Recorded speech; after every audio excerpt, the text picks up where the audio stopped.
Don't beg, don't text. Just do this to make an avoidant chase you. You already know what it feels like. You send a message, you wait, nothing, you send another one, still nothing. And then you start doing the thing you promised yourself you would never do again. You chase, you over-explain, you apologize for wanting attention. You shrink yourself down just to fit into the tiny space they are willing to give you. And the more you do that, the further they pull away. It is like trying to hold water in your hands. The tighter you squeeze, the faster it slips through your fingers.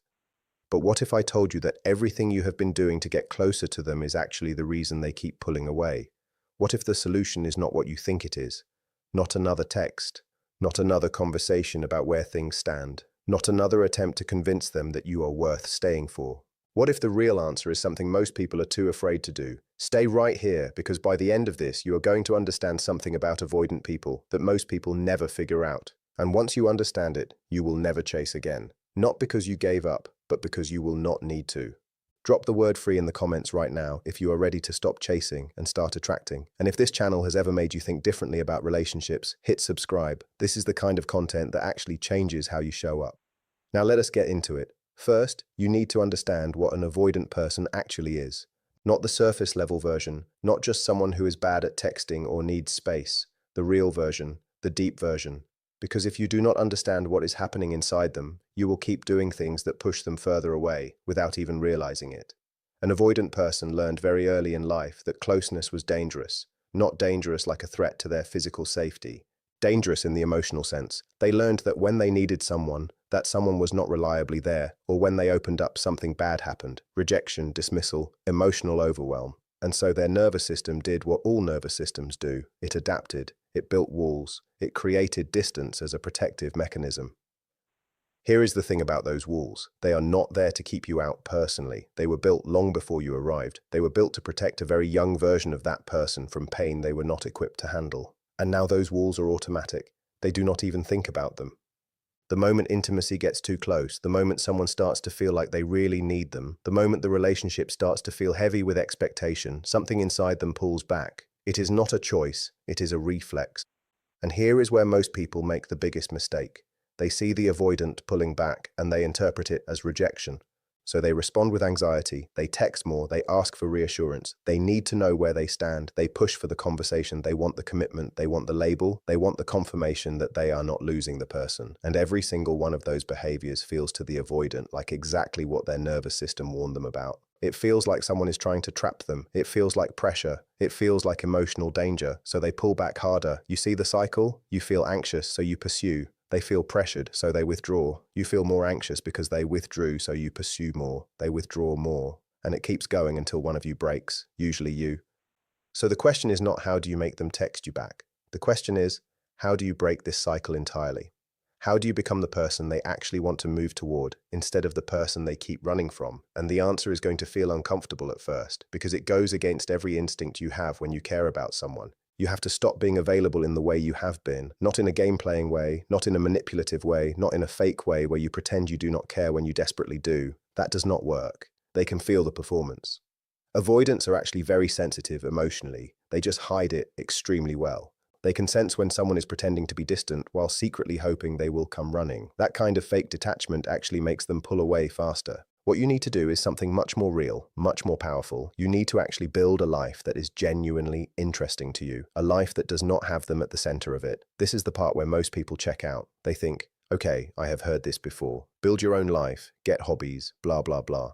But I need you to stay with me here because this goes much deeper than the surface advice you have heard before.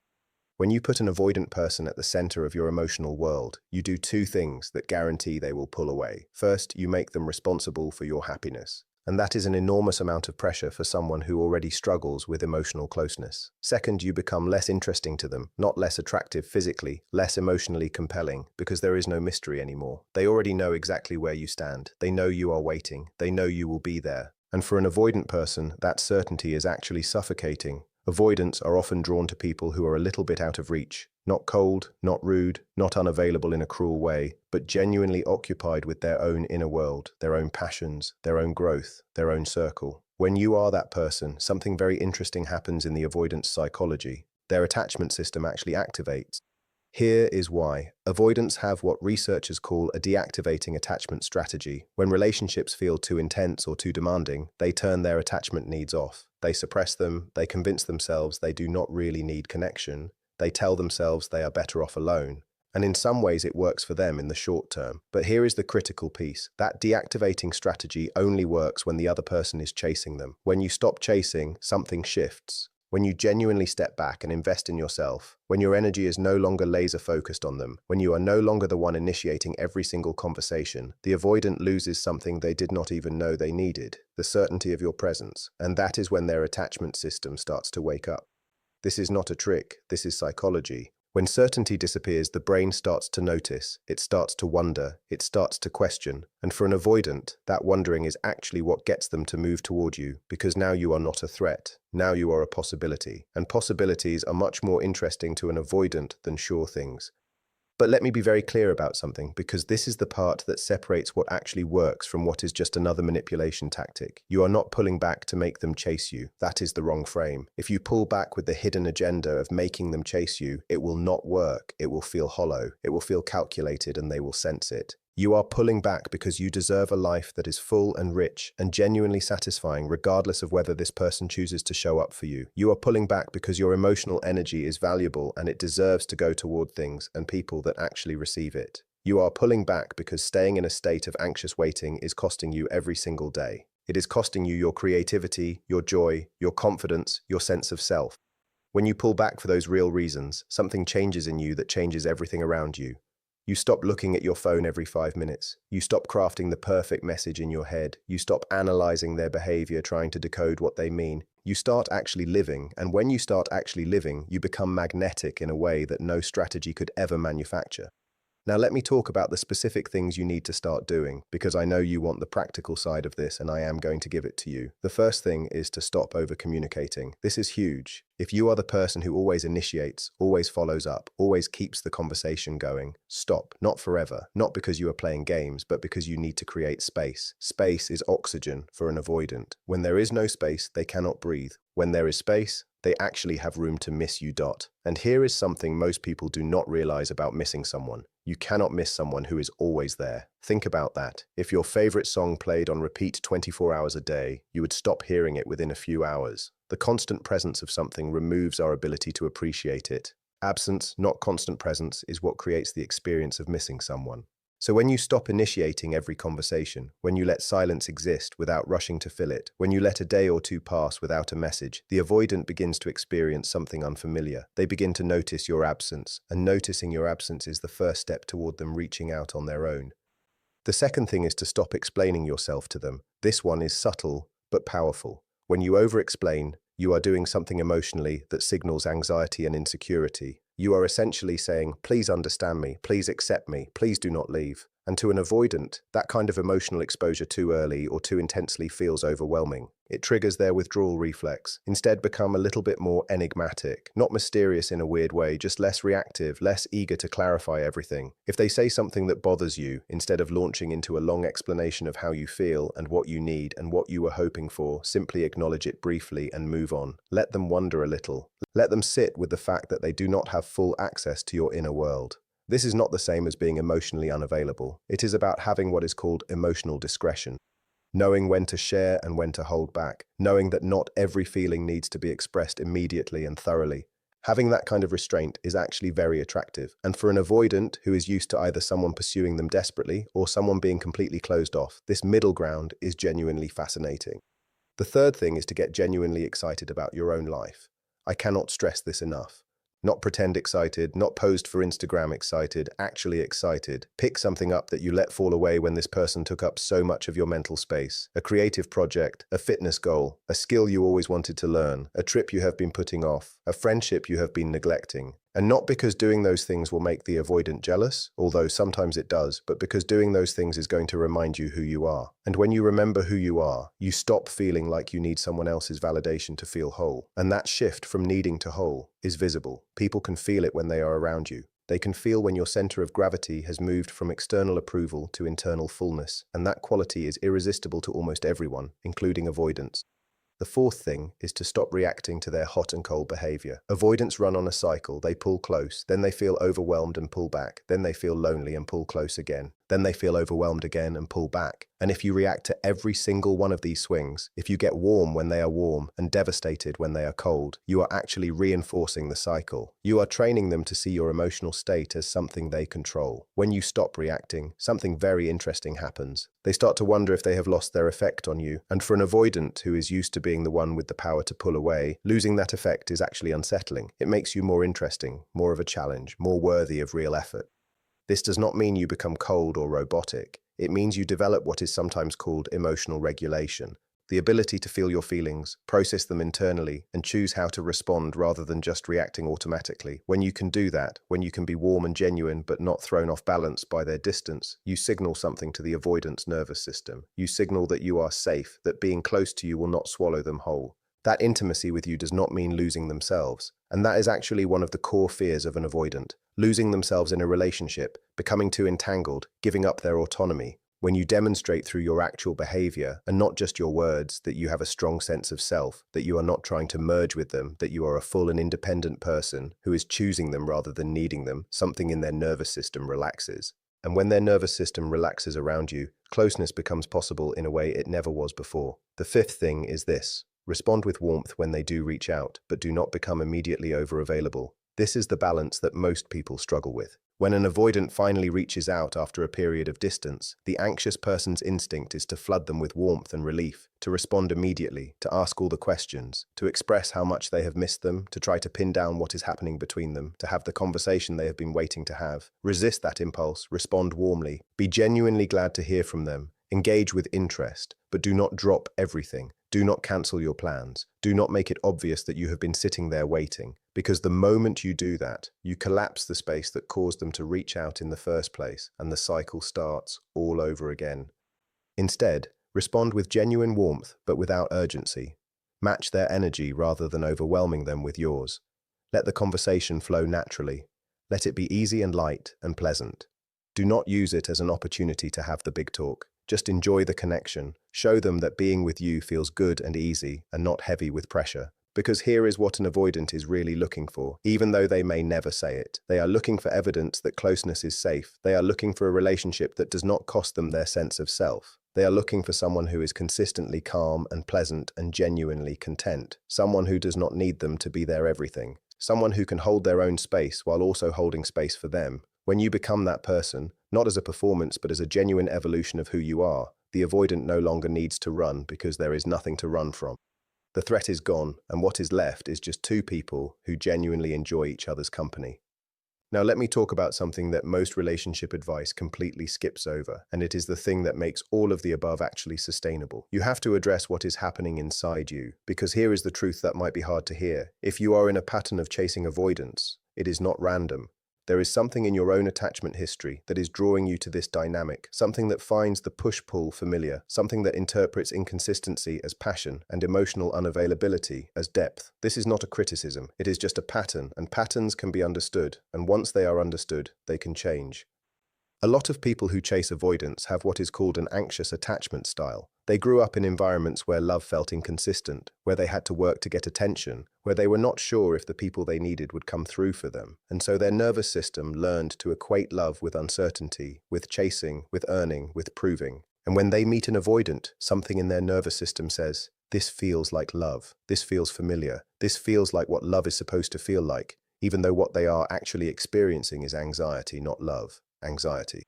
The real work is learning to tell the difference. Learning to recognize that the butterflies you feel around someone who is inconsistent might not be chemistry. They might be your nervous system in a state of low-level panic. Learning to recognize that the calm, steady, available person might actually be the one who is genuinely capable of love, even if they do not give you the same dopamine rush. This kind of self-awareness changes everything. When you understand your own patterns, you stop being at the mercy of them. You start making choices based on what is actually good for you rather than what just feels familiar. And paradoxically, this self-awareness makes you more attractive to everyone, including avoidance. Because someone who knows themselves, who is not driven by unconscious patterns, who is genuinely doing the work on themselves, radiates a kind of quiet confidence that is absolutely compelling.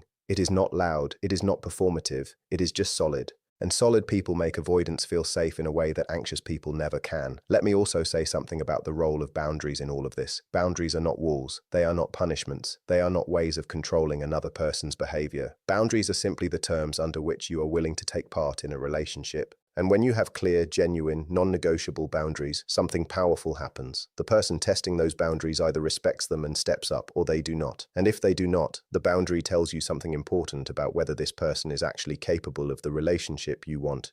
Either way, you have information. Either way, you are not operating in the dark anymore. For an avoidant, someone with real boundaries is actually deeply attractive, because most of the people they encounter either have no boundaries, which feels smothering, or have walls pretending to be boundaries, which feels cold. A person with genuine, warm, clear limits is rare, and avoidance can feel the difference. When you can say in words or just through your behavior, "I care about you, and I also have things I will not compromise on," you signal a kind of self-respect that is almost irresistible, because self-respect is magnetic. It says, "I value myself enough to protect my own well-being," and people who value themselves tend to be people worth pursuing. There is also something important to understand about timing. Change does not happen overnight. If you have been in a pattern of chasing and you suddenly shift to being genuinely self-sufficient and calm and engaged in your own life, that shift will take time to register. The avoidant may not immediately reach out the day you stop texting. It might take a week. It might take a month. And during that time, your anxiety is going to try to convince you that your new approach is not working, that you should just send the message, that maybe they just need a little nudge. Do not listen to that voice. That voice is your old pattern trying to reassert itself. That voice is familiar, but it is not wise. Every time you give in to it, you undo the progress you have made, not because the avoidant is keeping score, but because you are training yourself to trust that you can handle uncertainty. And if you keep rescuing yourself from that uncertainty too soon, you never build the capacity to sit with it. And sitting with it is exactly what you need to learn to do. The people who successfully shift this dynamic are the ones who can stay the course even when it is uncomfortable, even when they are not sure if it is working, even when they really, really want to just pick up the phone and text. And here is what I want you to remember. In those moments, every time you choose yourself over the anxiety, you become a little more whole, a little more grounded, a little more genuinely attractive, not because you are playing a game, but because you are actually becoming the person you need to be. Now, let me bring this home with something that ties everything together. The reason most people fail at this is because they think the goal is to make the avoidant chase them, and so every behavior becomes about the avoidant. Give them space so they will miss me. Build my life so they will see what they are missing. Stop texting so they will reach out. It all revolves around the avoidant, and that is still a form of putting them at the center of your emotional world. The real goal is something different. The real goal is to become a person who is so genuinely engaged in their own life, so genuinely whole and interesting and content, that they naturally attract the kind of relationship they actually want, whether that ends up being with this avoidant or with someone else who shows up fully. And here is the thing, when you truly shift your goal from making them chase you to becoming genuinely whole, two things happen. Either the avoidant sees the shift and is drawn toward it, and I mean really drawn toward it, not because you played it right, but because you actually changed. Because you became the kind of person who does not need rescuing and does not need convincing and does not need constant reassurance. And that is incredibly compelling to an avoidant who has spent their whole life afraid that closeness would cost them their freedom. Or you realize that this particular person is not capable of the relationship you want, and you stop wanting to make them chase you because you have stopped making them your whole world, and you open yourself up to someone who actually can show up the way you deserve. Both outcomes are wins. Both outcomes get you out of the cycle of anxious chasing. Both outcomes move you towards something better. But I need to be honest with you about one more thing before we close, because leaving this out would be doing you a disservice. Not every avoidant can do this. Some people have such deeply entrenched avoidant patterns that no amount of self-work on your part will shift the dynamic enough for them to show up in a real relationship. Some avoidants need their own deep inner work before they can be genuinely available to anyone, and that work has to come from them. You cannot do it for them. No matter how whole you become, no matter how calm and magnetic and boundaried and interesting you are, recognizing that limit is also part of this process. Knowing when to invest in shifting the dynamic and when to recognize that the dynamic itself is the problem, that the person you are trying to get to chase you is not actually capable of the relationship you want, not because they are bad, not because you are not enough, but because they are not there yet. And you cannot wait indefinitely for someone to be ready. Your time is real, your feelings are real, your need for a genuine connection is real, and none of those things should be indefinitely on hold for someone who may never fully arrive. So here is where I leave you. Stop begging. Stop texting out of anxiety. Stop trying to make yourself smaller or more convenient or more agreeable for someone who keeps running. Start investing in yourself for real. Start showing up for your own life with the same energy you have been pouring into someone who has not been pouring it back. Start becoming genuinely whole, not for them, for you, and watch what happens. When you stop being the person who chases, you might just become the person someone cannot stop thinking about. Not because you manipulated them into it, but because you finally became too interesting, too grounded, too genuinely alive to ignore. That is the most powerful place you can stand, and it has been available to you this whole time. Drop the word free in the comments if this hit you somewhere real, and subscribe so you never miss content that goes this deep. Your next relationship, the one that actually works, it starts with understanding yourself this clearly, and it starts right now.